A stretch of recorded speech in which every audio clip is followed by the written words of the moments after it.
Happy New Year, everyone! I hope you're all having a great week. A few weeks ago, I had the good fortune of being contacted by a company representing a brand of watercolor paints called Supervision, and they asked me if I would do a review of their paints, and they sent me these paints. So I didn't pay for the paints, they sent them to me, and in exchange, I'm going to show you how they work and give you my honest feedback on what I think of them. And they sent me three specific colors. One is called Red Navy, the other is Green Violet, and the last one is called Gold Brown.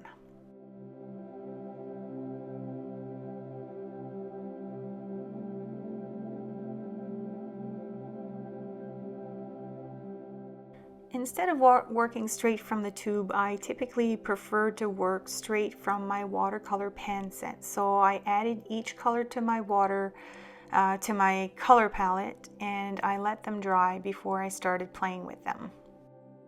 So before I made this video, I had a chance to play with these paints just once before, doing a very little project, and I actually shared the little painting that I created. It was very small, like maybe 2 inches by 2 by 3 inches or something like that. It was kind of tiny, but I shared an image of that painting, that little painting that I created during that little play session on my Instagram feed, and I actually really liked the results that I got from the paints. But initially I did have some challenges. I wasn't sure I was using them correctly because they are supposed to be granulating, and they are supposed to create some special effects by splitting into different colors when you apply them.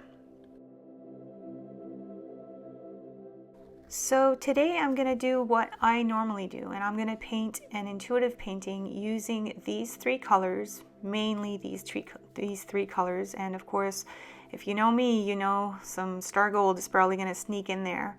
But it's okay for me to do that, and I feel good about doing it because I normally use Star Gold. So I want to see if it works well and plays well with these paints.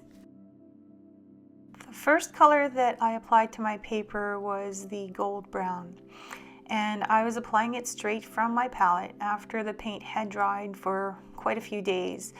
One thing I did notice was that it doesn't pick up a whole lot of pigment. Even though I did put water on my paints before I started adding, you'll see that I'm dipping my brush into the palette and it's not picking up a lot of pigment. And I typically love to work with a lot of pigment. So I decided to also add some paint straight from the tube right onto my palette to see how else the paint could apply and if I was able to get more pigment. And of course, it worked. I am able to pick up a whole lot more pigment, and I am starting to see a little bit of that splitting effect that's happening with the color. And it looks really neat, but with this color in particular, it's a little bit more subtle. But what I see is some gold, a little bit of brown. It kind of reminds me a little bit maybe of quinacridone deep gold, and then it splits into a little bit of a reddish, like a light red, which is really neat. But on its own, I like that effect. It doesn't, I'll be very honest, it doesn't on its own really wow me. But this color, this is, I'm going to tell you right up front, this is my favorite color from this set. It's called Red Navy, and this one, it comes out looking like a gray. It looks very, dare I say, even boring when you first apply it, and then it starts to work its magic, and it's I think it's pretty cool. I think it's pretty cool. The blue will start to come out, and you'll see some red starting to happen. If you've been watching my videos for a while, you know I love to work with a lot of pigment, a lot of water, and my process, my intuitive process, can look a little bit messy when it first starts off, but I like it that way, and that's how I paint at my best, I guess. So I'm enjoying playing with these paints. I'm enjoying seeing the effects that are being created, but it's kind of a slow process. It's not one of those things that kind of jumps out at you when you first apply the paint. So you need to be a little bit patient with them. But as you can see, as I'm continuing to paint, that red is really starting to split from the blue and it's becoming a little bit more intense, so that's really cool. Now on the top part of my painting, I started to add the color that's called green violet. This one is a little bit more like the one on the bottom. I find that the effects are a little bit more subtle. I do get a fair amount of pigment when I apply them straight from my paint pan, which I like. I do like that, but I also wanted to play with it straight from the tube to see how much more pigmented it would be. And of course it is a whole lot more easy to pick up the pigment when you apply it from the tube. And that's okay. I think that's pretty normal for most paints, so I'm not disappointed in that per se, but I do really have a preference for that navy red. That one really speaks to me. So I wanted to see if I could also add these paints to each other and see what kind of effects they would create. And adding that green violet to the gold brown on the bottom, of course, because the gold has some yellow and then there's some blue, it's going to create a little bit of a greenish tinge, and I really like that. And the paints kind of interact together to also create some interesting textures, so I am enjoying that. Of course, because I'm really loving that navy red, I want to go in and add some of the paint that came right out of the tube and see if I added to that violet green, if anything else will come out. And of course, it's more pigmented coming straight out of the tube.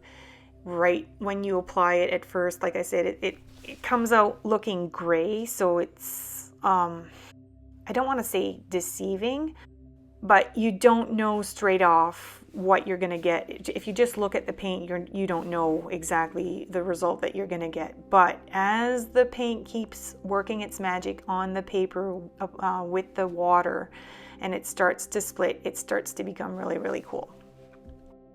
So I'm trying out these paints and I'm going to do what I normally do. I'm going to experiment with them as well. And so I've pulled out my fine grain table salt and I'm applying it to my paper. My paper and paint are currently still pretty wet, so it's probably going to create a lot of texture, and I want to see what happens when that paint in particular interacts with the salt and the water and what kind of textures will be created.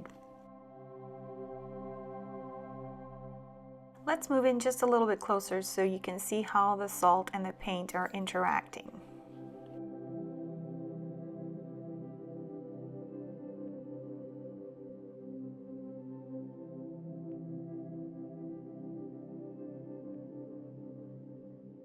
Now let's step in a little bit closer to see what happened while the paint was drying and after it was completely dried. So a lot happened during that drying process. Look at how the paint split. I mean, even that gold brown, which I was only liking, I guess at that point initially, really became a lot more vibrant, and it's got a little bit of that light red and brown, and yeah, it looks really cool. If you look at the paints on my palette after they've been sitting for a while as well, you can really see that there is a bit of a split. There's some bright yellow and in that light red, and then you can see the red and the blue splitting in the middle pan, and the purple and green are a little bit more subtle, but you do see that there is a bit of green in that purple. So I'm liking the effects that I see that were created by the paints and the salt and the water, but I think I went a little bit overboard with my salt, and I did create some texture that I like, but it's a little bit too busy right now and a little too overwhelming. I also want to balance out the top of my painting by adding a little of that gold brown to the top as well. I think it kind of needs it, otherwise that yellow section on the bottom just seems like it doesn't really fit. So instead of going into my pan where I know the paint is going to be a lot more subtle, I'm going straight into the wet paint that came from the tube, and I'm adding it because I I think I prefer working with this paint in particular straight from the tube because it's a lot more pigmented that way. While I was adding the gold brown on the top, I looked at that little streak of white that was sort of in the middle of the painting, and I wanted to add more pigment to that. But in hindsight, I kind of wish I hadn't done that because I think it made that part of the painting a little bit darker than I actually would have wanted it to be. And I really liked how the navy red had split, and then I went in, added more, and it did work some effects, but I think it also covered some of the stuff that I liked. So in hindsight, like I said, I think I prefer having stopped at adding that paint on the top, but I did it, and so I'm going to make it work. One thing that I noticed as I was working on my paper and after, it had dried, is that part of the painting, especially in the area where I added the navy red, looked a little bit like a bird was emerging from it. And that's something that happens for me a lot, especially when I'm doing either fluid paintings with acrylic paint, or if I'm working with resin. I have on many occasions seen bird shapes come out of the shapes that are created from the paint. And my totem animal is the eagle, and so it's not all that strange for me to see their shapes popping up.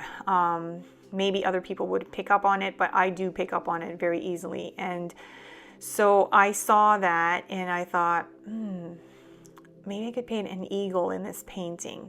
But I needed to sit with it because I wasn't really sure how I was going to make that work because the colors weren't really reminiscent of an eagle. So I just sort of kept playing with it, and then as I was playing with it, the thought came to mind that maybe it's not an eagle, but maybe it's a phoenix. And so I'm going to start to work on turning this blob of paint, if you will, this shape that was created by the paints as it was moving with the water. I'm going to work on creating a phoenix. I'm not going to do it necessarily with the paint, but I'm really loving how the paint is doing its thing. It's the colors are splitting and it's creating these interesting reds and blues. And I'm gonna help that along by adding a little bit more paint, and I'm gonna start to shape that area into what looks more like the silhouette of a bird for me. And then I'll work my magic using some pens. So that's where my brain's going at this point. It's like an intuitive thing. I was not at all intending on this being a painting of a phoenix, but as I was going along, that's what showed up, so that's where I decided to go with it.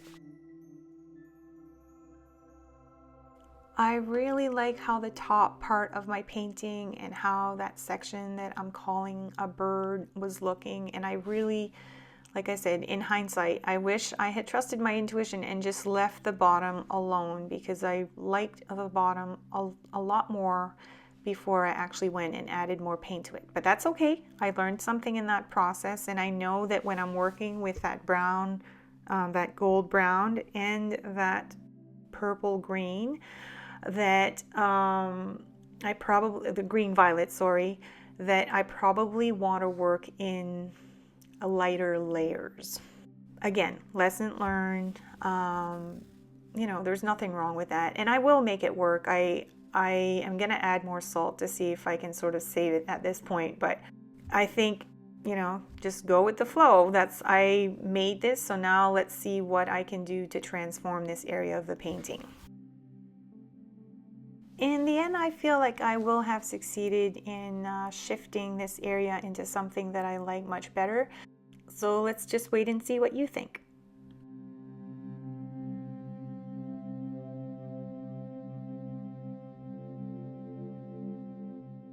After letting my paper dry and removing all the salt from the paper surface as well, I came in with my fountain pen and started to do a little bit of dotting.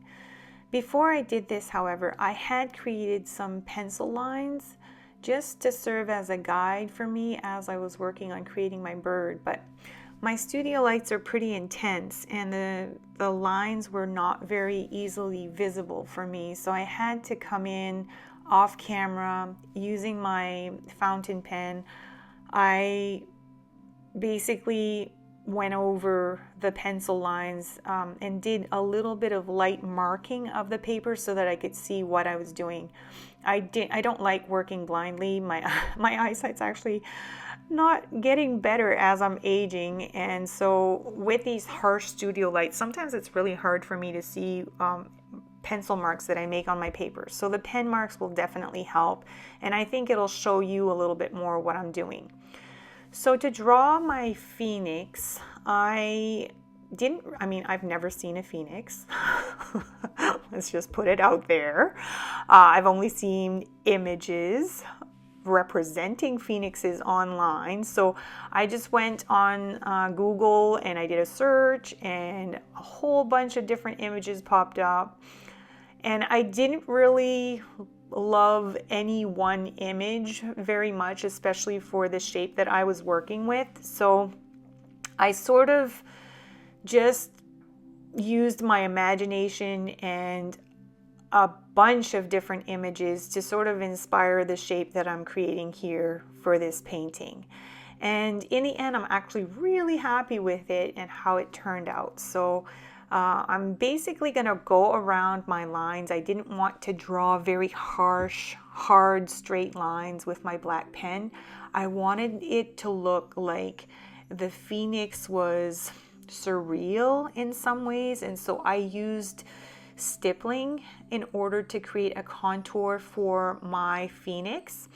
And yeah, I feel like it made it look more, what's that word, ethereal?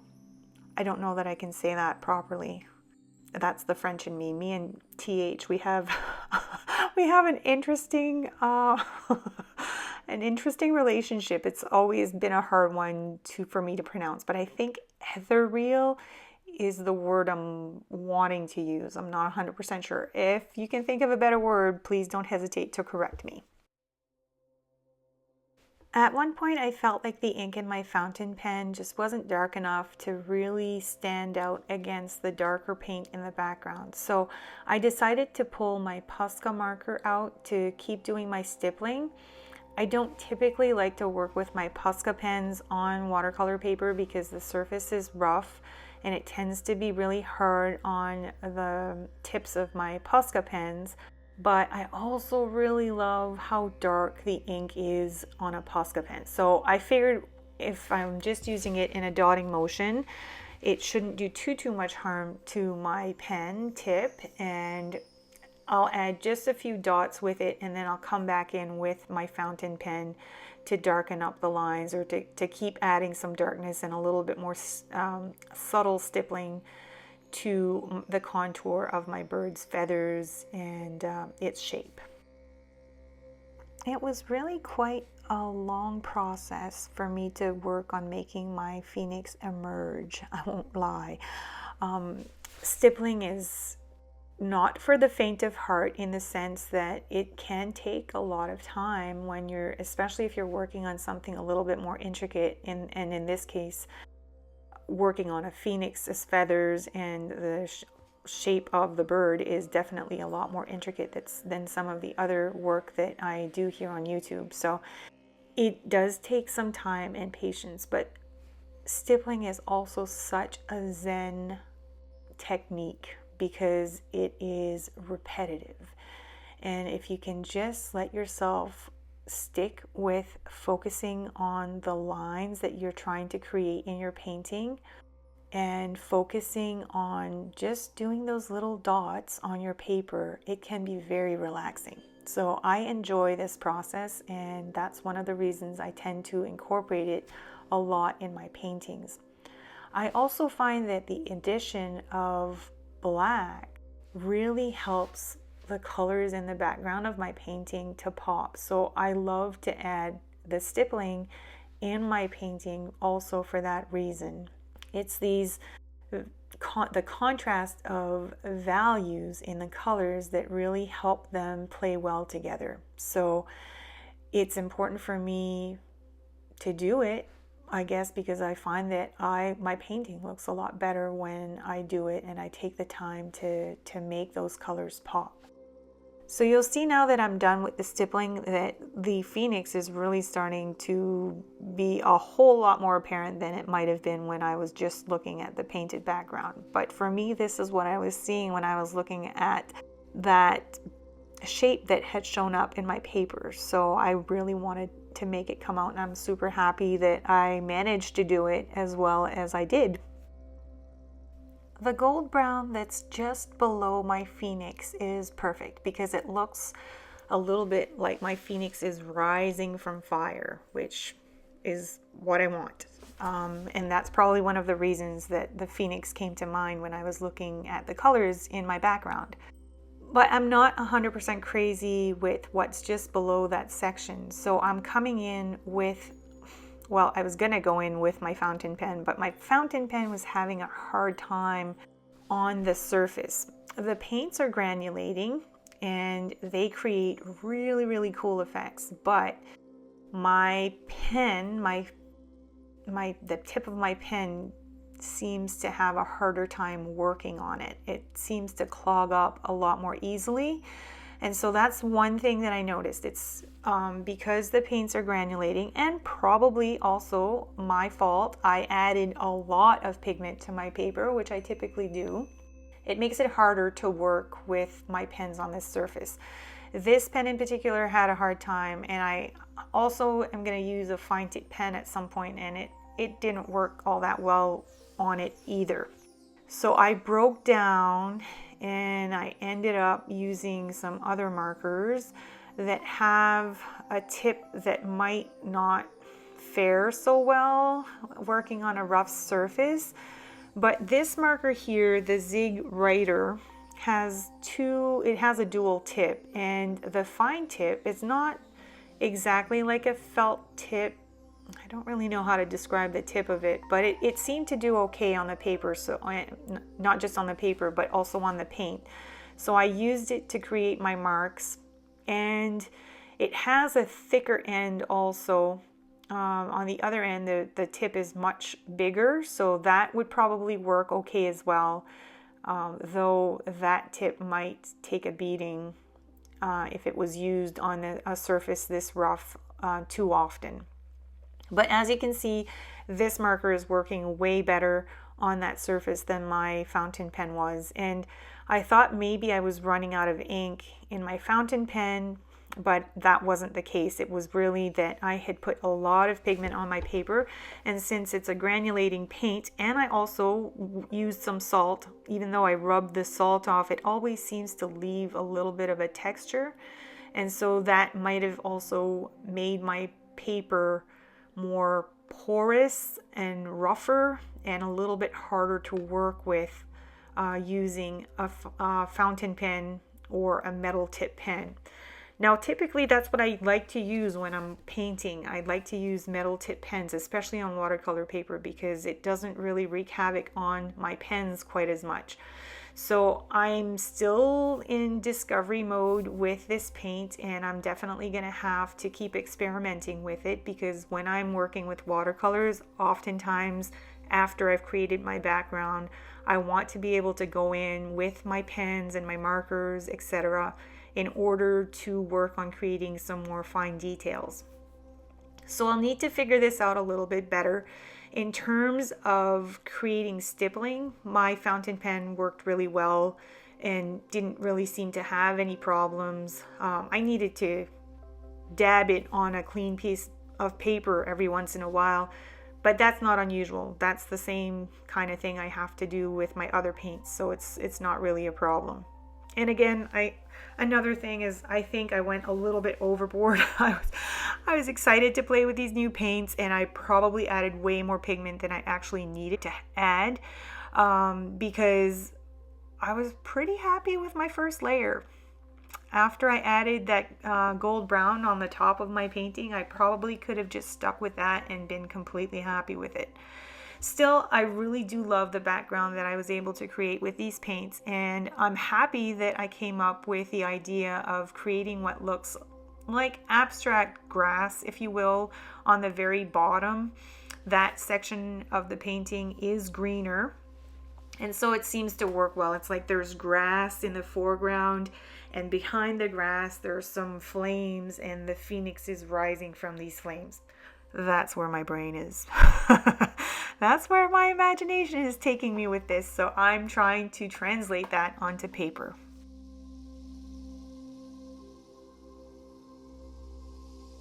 So I broke down again, and this time pulled out my Posca pen to add some color to some of those lines on the bottom. I wanted to put in some really dark black, and my Posca pen is probably the best tool for me to do that. However, I really don't recommend you do this. Yep, I'm breaking my own advice. I did it, and the results look great. However, as I was working on top of the surface of my painting, I could hear the fibers from the tip of my marker breaking. And so this pen will now have to be used only for these types of projects, or I'll have to be very, very careful what I use it with, because I'm probably not going to be able to do any fine detail work using this marker anymore, because it's going to have a little bit of fibers sticking out, and it's going to make it harder to do so. However, the ink, or the paint I should say, because they really are paint pens, the paint from these markers is so dark, and I love my dark blacks and my bright whites. So it's really hard for me to not go down that road when I really want that dark black. If I could find I have a fountain pen nib that I can dip, like a dip pen, and I have dark ink, and if I could just find that, I'd be able to work with my ink, which would be perfect for this. But I don't remember where I put that paint nib pen. I think that's what they're called. I don't remember where I put it. So I, for now, am still waiting for life to help me find it. And things usually tend to show up when I'm not looking for them, but I've been looking for this thing, so it's not showing up right now. So I'm trying to leave it, and hopefully at some point it shows up. But that, along with my India ink, would probably have been a really great solution to working in this area, and it would have not ruined my nib, and my ink would have been dark enough. So, you know, just some advice that I'm sharing with you if you want to do something like this, and you think you might like to buy these paints. I think they're really cool to play with. At least at this point, I've only played with them twice, but I have had fun playing with them the 2 times I've played with them, and I definitely see myself playing with them more. Then you might want to consider, you know, using metal tip pens and nib pens in order to work on this surface, because it is a little bit rougher. But again, it's possible that it's only rougher because I added way more pigment than I should have added or could have added. I typically don't like to show it on myself, so I won't say should. I'll say that I could have added. I wanted to, so I did it, and I don't regret doing it. However, it may be the reason the surface of my painting is a little bit rougher right now. So, lesson learned. Live and learn, as they say, right?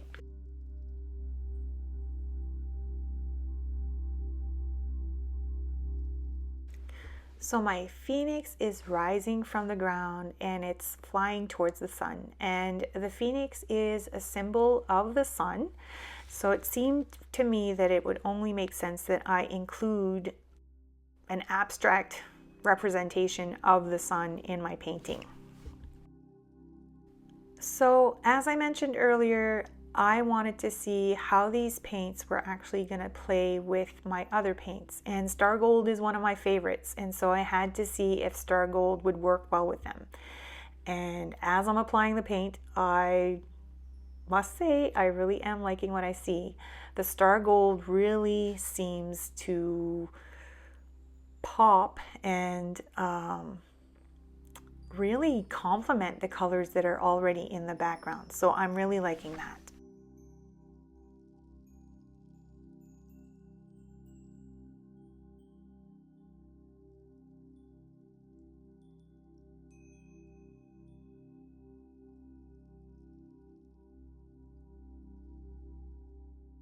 Here's another cool reason why I think it's interesting and sort of kismic that the phoenix is what came to mind when I was working on creating this painting. The phoenix is actually a mythical bird that is represented in many different cultural societies. It's known to have served as the inspiration for stories and artwork that date all the way back to 1500 BC. It symbolizes rebirth, renewal, immortality, healing, and the eternal fire.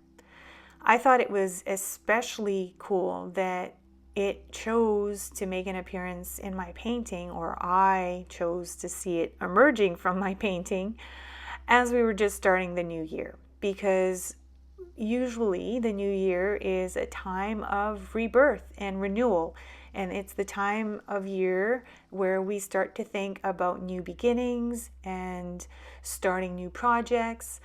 I would also, I guess, like to remind you that every day can be a day of renewal.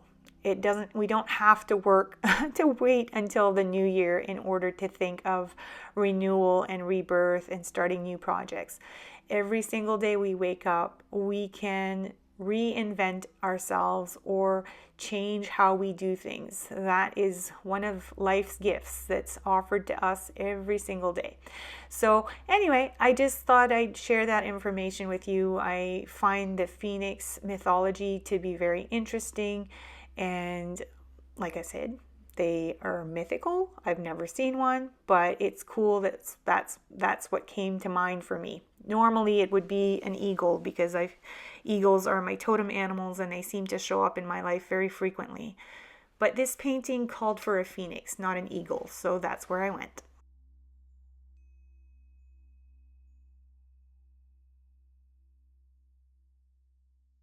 I just put a lot of gold on the top part of my painting. And for me, that means the bottom part of my painting would feel very unbalanced if I didn't also add some gold there. And, you know, I just love star gold, so of course it needs to come to be a little bit more present in my painting. Plus, I really like how it looks against these paints, so why not?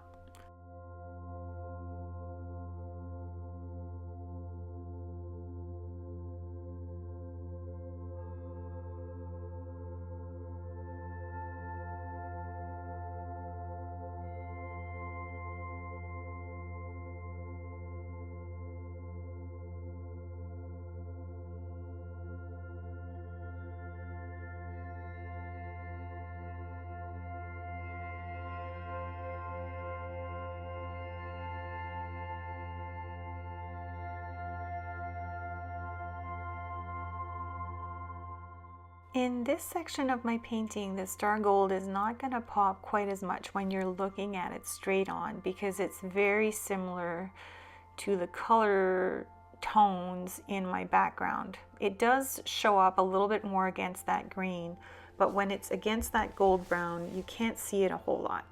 Now, when it catches the light, it's going to look really, really cool.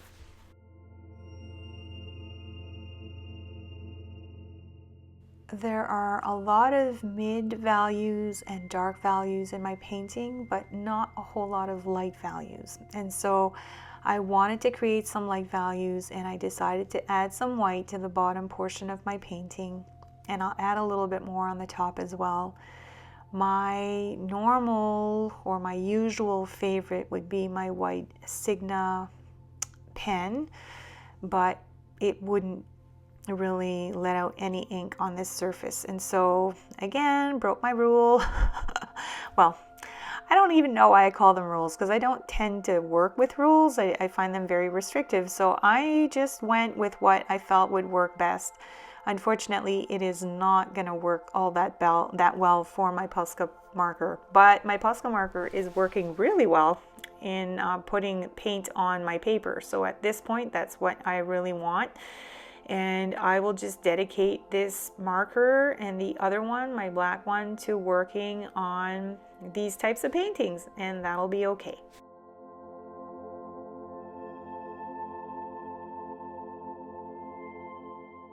The white in this section of the painting will be a little bit lighter, And even though I want to add some light value, I really wanted to not detract too much from my focal point, which in this case will be my phoenix. And I guess the sun, being that it's so bright, will also catch some attention.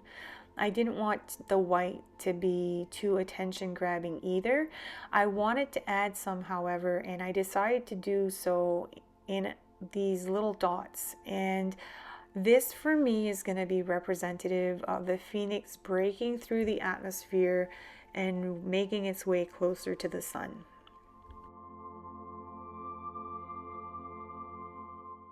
As I was working, I was also curious to see how my Tropical Sunrise Magic Green would show up on this painting.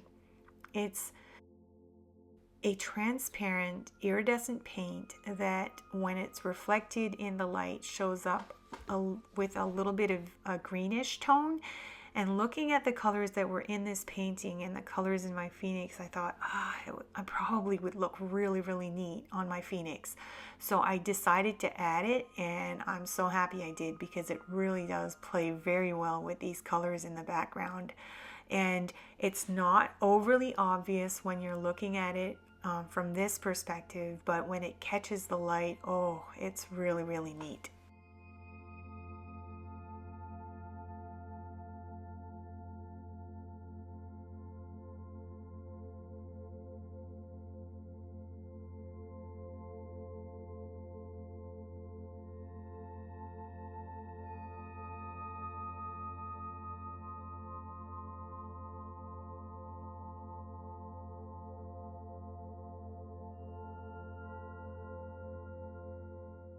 I really like to work a lot with this Sleechy fine tip ballpoint pen.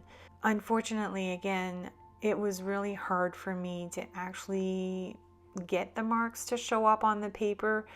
It's potentially because the paper surface is rough, but I think the colors are also pretty dark because I used a lot of pigment, and so the lines aren't showing a whole lot, but that's okay. I think that the subtle lines are still interesting, and I'm going to add a little bit of a contrast with some darker black using my fountain pen as well, and I think that will help.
As I continued to paint, my intuition was telling me that I should also add a little bit of that gold in really light brush strokes in my phoenix as well. I think it will help create a little bit more coherence in the painting, and of course, a phoenix being a symbol of the sun, it seems only right to me that I should add some gold to its plumage as well.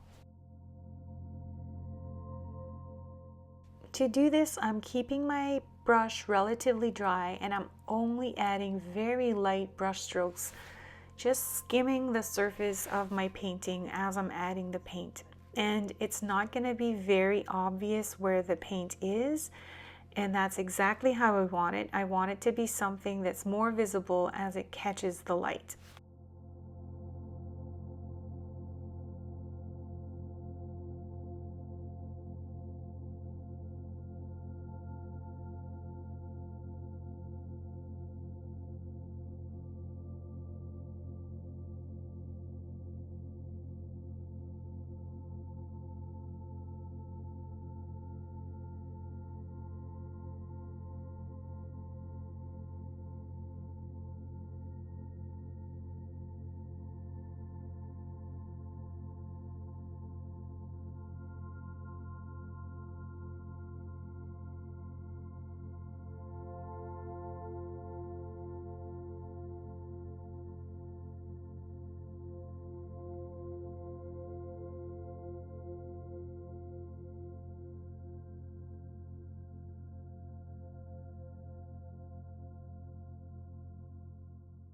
I really must say that I love how this painting turned out. And I wish you could be here to see how that paint, oh, when it shimmers against the light and the background colors, it's really something else. So I had so much fun creating this painting, and I really must say I also kind of surprised myself. The whole thing surprised me, and I don't know why it surprises me, because that's sort of how intuitive painting goes for me. I look at what's in my background and I sort of let that be my inspiration for the painting. But I had no idea that I'd be painting a phoenix today, and I'm super excited that I did. It's safe to say that I really like my new Supervision watercolors. And my Star Gold and Magic Green seem to play really well with these colors. Now, by far, my favorite is that red navy. It really is quite magical to watch it do its thing on paper and to see those colors splitting. It's a really neat effect. I also really love the depth and richness of the gold brown, especially when I use it straight out of the tube. The green violet is a nice color, but I'm still a little bit on the fence with that one because I don't see as much of the effects as I'd like to see. Still, I'll keep playing with it and we'll see what happens in the future. Now, I also want to add that these are not the only 3 colors in their collection. They have a wide variety of colors, other colors that just looking at some of their swatches look really interesting as well. What do you think about the Supervision colors I was playing with today?